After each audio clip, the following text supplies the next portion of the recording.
उज्जैनला पोचलो आणि आज तर काय भावांनो आपली वाटच लागणार होती. बघा फसलो या लिफ्टमध्ये.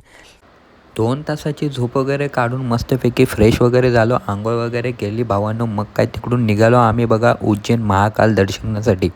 महाकाल दर्शन करायला जाताना आम्ही आमची गाडी घेतली नाही. आम्ही इथे प्रायव्हेट ऑटो केलं. इथे बघा असे प्रायव्हेट ऑटो असतात आपल्याला दर्शनाला नेण्यासाठी. VIP पास वगैरे घेतला आणि मग काय निघालो बघा आतमध्ये दर्शनासाठी. दर्शनाला काय फारशी रांग नव्हती कारण आम्ही VIP तिकीट वगैरे घेतलेलं. मग काय बघा दर्शन वगैरे केलं आणि बाहेर आलो. बघा कसं वाटतं भावांनो नक्की सांगा.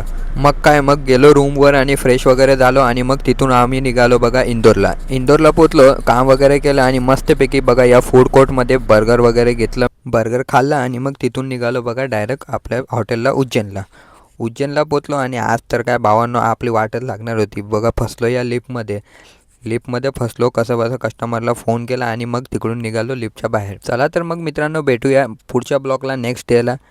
तेवढं फॉलो करायचं विसरू नका भावांनो. चला बाय बाय.